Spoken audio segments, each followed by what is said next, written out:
Gusto, an archetype that hasn't been relevant since, well, literally ever, which isn't really a surprise considering it has synchro monsters like this one. Reading this card's effect is the equivalent of pouring bleach in your eyes. But it looks like Konami has finally decided to give this archetype a fighting chance by giving it a brand new skill, which, just like all modern day skills, is completely and heinously broken.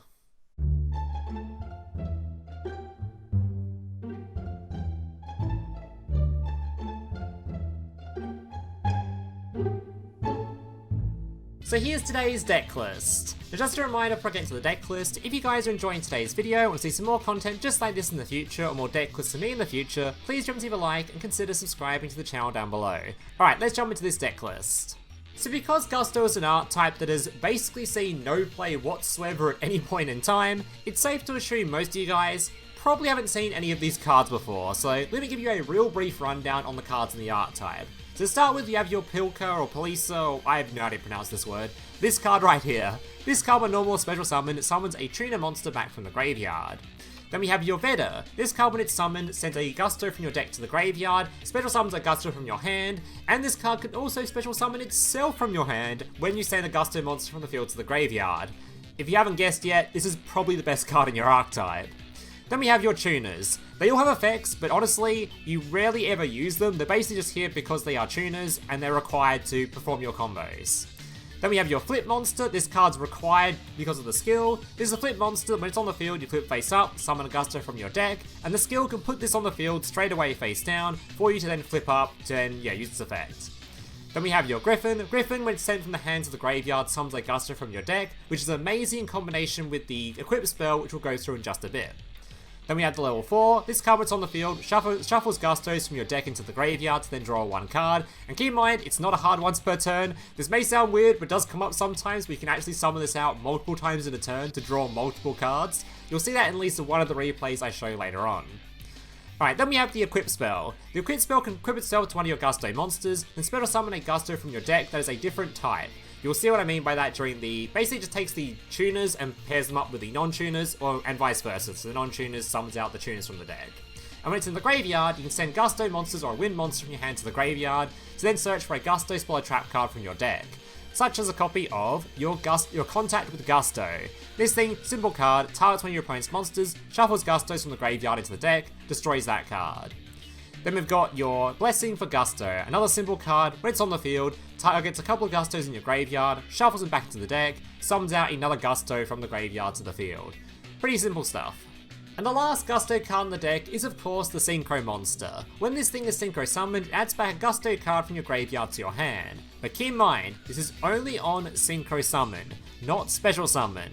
I bring this up because you can summon this card back with the trap card fairly regularly, and when you do so, it won't be adding back anything from your graveyard because it's only Special Summoned, not Synchro Summoned. Then for the most important effect of the card, your opponent takes any battle damage you would have taken from battles involving a face-up Gusto monster you control. This card also cannot be destroyed by battle. So this is very important because you can put this thing on the field and then you can activate your skill to get your flip monster on field. Flip monster flips face up, summons out another Gusto from the deck, all of which having basically 0 attack stats, 200 attack, another 200 attack here. This thing itself's only got 2000 attack, so you can swing with all these monsters into your opponent's monsters and deal 1 billion damage back to them. Also keep in mind, this card when it's destroy a battle, summons another Gusto from the deck, we can do it yet again, so... It's a very painful card. If your opponent doesn't respect it, this card by itself will just kill your opponent after just summoning a bunch of stuff to the field with your skills. It's a very gross card. It's also a requirement for the skill to be activated on your first turn, because when it sees on the field, you can use the skill to summon your flip monster to the field. And that's basically it for the deck list. Everything else in here is all just sort of, especially in the extra deck, is just required cards for your very specific combos and stuff. And there's a bunch of tech cards in here. I do really like running Ghost Mourner because there's a ton of synergy with the deck. First of all, it's a wind tuner, so it can be summoned back with your Pilko, or how you pronounce this card. It's also a card that can be searched for off of your... wherever it is, your Crystal Clearwing. When this thing's sent to the graveyard, you can search for this thing for an extra disruption. Your skill can also search for this thing if you already open your combo pieces. You can just search for a Ghost Mourner, so I really like this card. I also like having some sort of hand traps and tech cards in here because you draw a lot of cards with things like your Cam, meaning you want to have a lot of tech cards and things you can put face down, just so you have, more stuff to disrupt your opponent with. And that's basically it for the deck list. Without further ado, let's check out some gameplay. Alright, so today I've got 6 replays to share with you guys. Now before jumping to these replays, I am going to warn you, this art type does have a little bit of a learning curve towards it. It definitely took me quite a bit to get the grip of just what exactly the combo lanes are, and just what each of the monster effects do. Especially going second, even now I'm still kind of unsure on what the absolute optimal lines are going second. Going first, you can sort of get away with doing the same combo over and over, but the end field for this deck is incredibly customizable. Against specific matchups, you might just want to set up things like one single monster on field and draw a bunch of cards to avoid things like Lava Golem. If you think your opponent has Eclipse, you want to make sure you have your Spell and Trap Negate on field.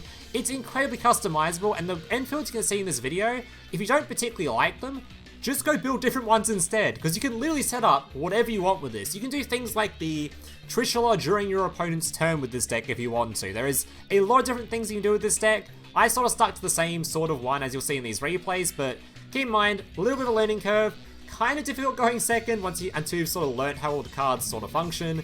And yeah, heavily customizable end fields for different matchups depending on what you go up against. It just has a bit of learning to do with the deck list, basically. A lot of experimentation to be done, so don't take these replays as like gospel. There are plenty of different things you can do with this deck and ways you can set up your fields. Alright, that's basically what I want to try to say. Alright. So first of all, we've got a Raid Raptor player. So with this deck, there is a ton of different starters. Essentially, you've got this card is a 1-card starter with your skill. This card's a starter with your skill. This thing's a starter with your skill. I was actually playing 3 of this at one point instead of 3 of this. I think I ended up swapping that over. This is also a starter with your skill. It's just everything in this deck's a starter, so you basically never brick. You just can't brick. You have to open like no gusto monsters to brick, basically. Alright, so normal summoning this card, sending a Gusto to the graveyard, making sure to send a copy of a Tuner monster, because then I can search for this thing off of the Equip spell. This thing revives the Tuner sent to the graveyard with the Vidia. Making the, whatever this card's name is, Spheres? I don't know what this card's name is. Adds back a card from the graveyard to hand. Skill puts this on field. By the way, this has all been done before 5 summons. I don't think I've summoned 5 cards yet, so my opponent cannot Nibiru me. 1, 2, 3, 4, and the skill puts this on field. Your opponent can't respond to that, so completely safe to Nibiru, because then I just make a copy of, yeah, the Crystal Wings, so combo safe to Nibiru. Alright, this card can summon itself to the field because the Gusto is sent to graveyard. Flip monster flips face up, summons level 1, so I'm going to the Cork. Cork searches the trap card. Spell card going to be discarding the Griffin. Griffin then summons a card from the deck. Shuffle some stuff back in, it draws a card. Making the Clear Wing, and these two become the Crystal. Setting a bunch of stuff and passing the turn. Alright, Book of Eclipse, we've got a negate for that. Going to be using its duplicate to remove the card. I'm not exactly sure when the best disruptions are versus this deck, but I've got a lot of disruptions here. This deck's biggest weak point does seem to be its follow-up, because the only real follow-up you get with this deck is if this card's removed from the field, it searches for a wind monster, which can give you back like a revive from graveyard. And also the trap card revives from grave as well, but the follow-up isn't fantastic. Compared to something like Speedroid, which I think has a lot more follow-up, and sort of sets up the same end field, maybe a little bit weaker. Right, negating his card, he summons this thing, for some reason targets the only monster that can just ignore it. I don't know what that was about. And yeah, I've still got plenty of stuff. I think he just gives up. Alright, so hopefully that wasn't a bit too much overload for you, information overload, because I did show you a lot of effect activations there, but once you've seen the combo a few times, I'm essentially doing the same combo every single time in these videos, or these replays, because I just find it's easy to learn the deck that way. It's probably not optimal to set up the same combo every single time, but yeah. It's easy enough to do. Alright, so we're going second this time. The next 2 replays are going second replays. Going second with this deck seems to be the easiest thing to do, is most of the time is get the Synchro on field and just swing your monsters in and just make your opponent take 1 billion damage. And that can be hard to do if you've eclipsed your opponent's field, because you might not have enough, they might have enough defense points to sort of do that. This is going to be a fairly simple replay because of Eclipse and Droplet, so bait out the trap card with Droplet, use the Eclipse learning face down, then just do whatever I want to his field. No, I'll speed up his turn, we've all seen Utopias before. He goes for the full field setup. I think he even gets a rank 4 on field as well. Hurry it up, buddy.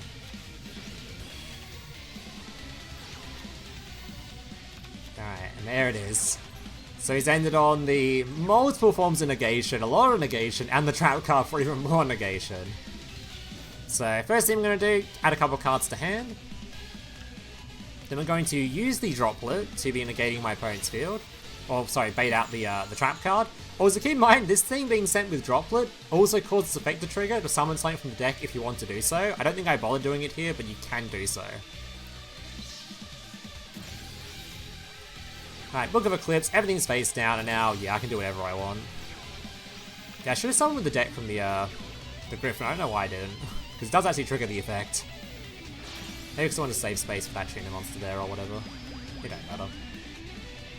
I summon the... I'm just gonna call this thing Spheres, it's so much easier. I don't know what this is. Frez? Freeze? Freeze? I have no idea. Alright, Gusto summoning dude to field. Unfortunately, I don't think I could have done any battle damage lethals here. I mean, harder to do. So I decided to just go for the all-out summon the big boy. Yeah, because the Excel, summoning back, making the Spheroid, doing a bit of a board nuke. I wonder if I'm playing the... I see some people playing Mistworm in this deck. Mistworm also seems really good, actually. Especially with fields like this, because it actually kind of relied on a coin toss there to kill all those, which could have gone really badly. So maybe playing Mistworm in this deck is pretty good. I didn't summon this card very often, so maybe this should be a Mistworm. Not sure. Alright, another going second replay, and I think this was a battle damage lethal. Alright, I do think going second with this deck's way harder than going first, that's for sure. Going first with this deck is so easy, especially considering if your opponent does hand trap you or disrupt you, they've activated a monster effect or an effect, so you can use your skill to just place your dude on field, flip face up, and summon more stuff. So you can always extend, and just end on some sort of end field, maybe not perfect every single time, but you're gonna get something onto the field. Alright, let's fast forward this guy a little bit. Summons this thing, I decide to bait my Ghost Mortar to negate it. And apparently that's all it took to disrupt him, so alright. Must have been the best hand for him. Alright, Bedir, sending something to the graveyard. Gonna be using the Tailwind, equipping to it. Summoning the dude, summoning the card from the graveyard. Just hoping it isn't Eclipse, basically. I probably should use this card sooner to remove the back row, because I think I use it now. Probably a better time to use this. But I think my opponent hasn't actually read what this card does, because he didn't negate it. Instead, he just let it stay on the field. Just like, alright. Summon a Gusto, and he's a goner. Yeah, I don't know. I don't remember that one.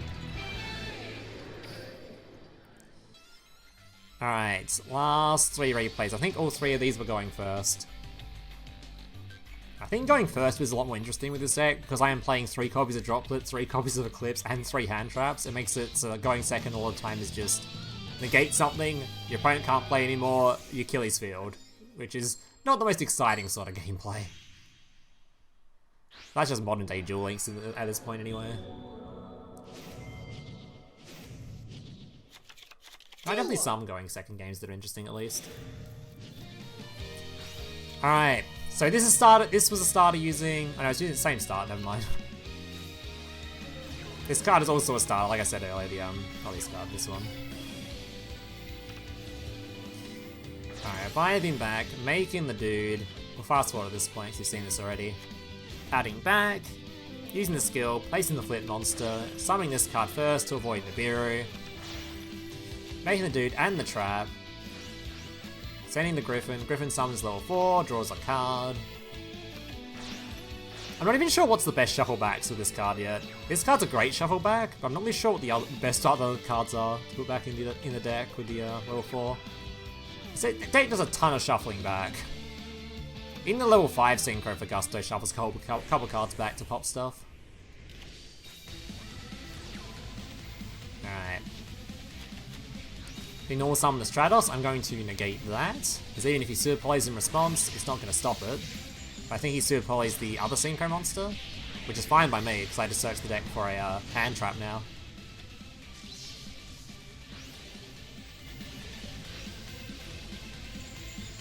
Search the deck, grabbing a hand trap. Oh, sorry, she already had the hand trap, so I grabbed an extender for a follow-up turn card. She already had the Morna. You can also play things like Droll and Lockbird in here for specifically something like this, where you get hit by a removal spell or something, search for a Droll and Lockbird. Negating this so he doesn't get his search, and apparently that was enough for him to concede. Alright, I have a lot of faith in this end field to be like a meta contending end field. I'm not sure if it's like a tier 1 sort of field, it's probably more of like a tier 3 sort of thing.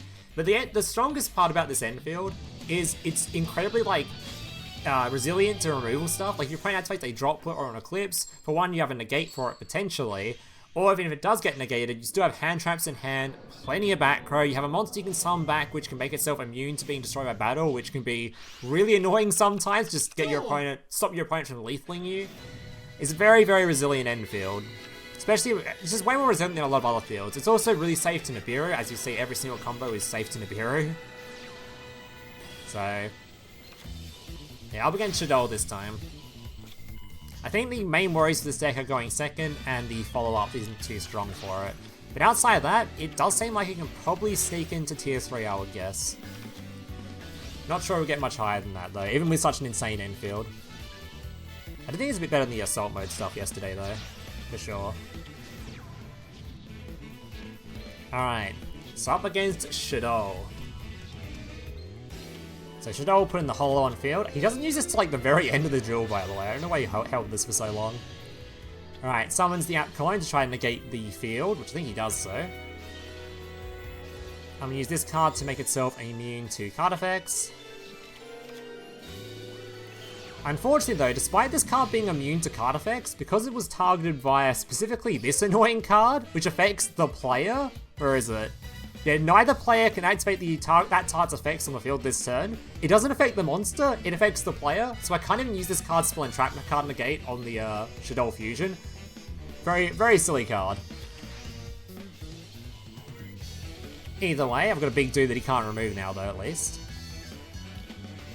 Tries to remove my back row, I'm going to drop Blit in response, and trap card in response, summoning back the level 6, negating his construct. Actually a very annoying field for him to try to deal with now. He goes into IP to add back the fusion stuff, but he's already used both fusion spells, and they're both once per turn, so I'm not particularly worried.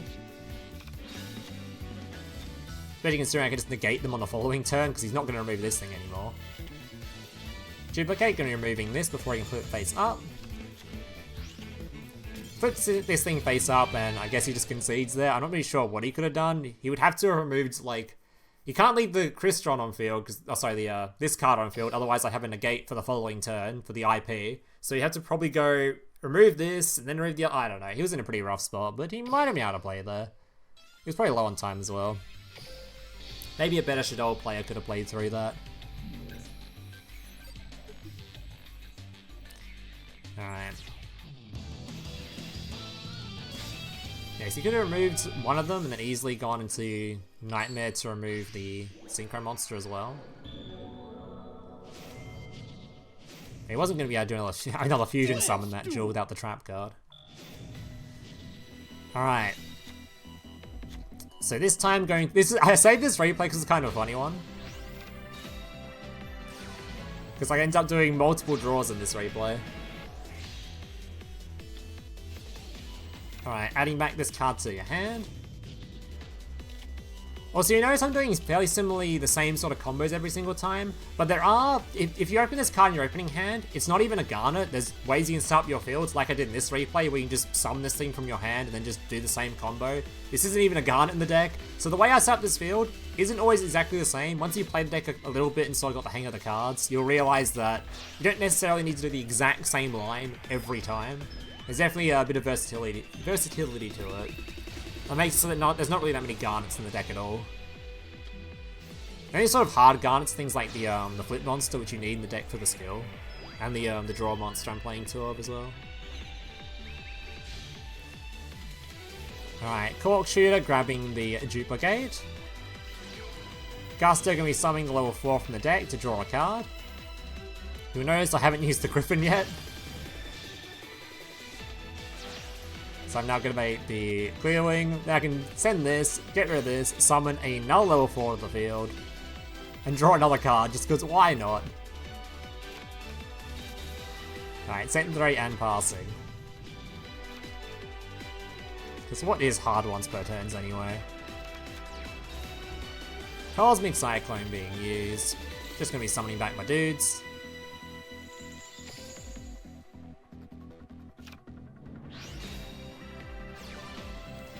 Terra Top, gonna negate that. We've got so much stuff to use resources wise, so I'm kind of happy just to throw out stuff willy-nilly. Making this stuff immune to card effects. Summons dude, searches other dude. Yeah, I don't know about that one. That's just gonna get hit by a fat droplet.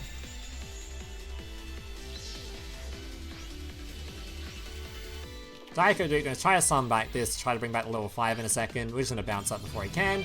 And yeah, that's basically it. We didn't even use the spell and trap card negate yet, so I'm pretty sure if my opponent had the revive spell there, that would have also been negated.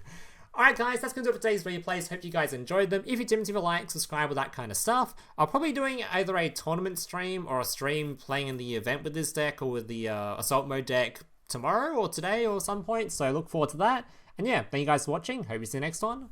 Laters. Hey, big brother, can I watch SpongeBob? Shut up, Mokuba. I'm busy flagging YouTube videos to compensate for the fact that I have an extremely small penis. Oh.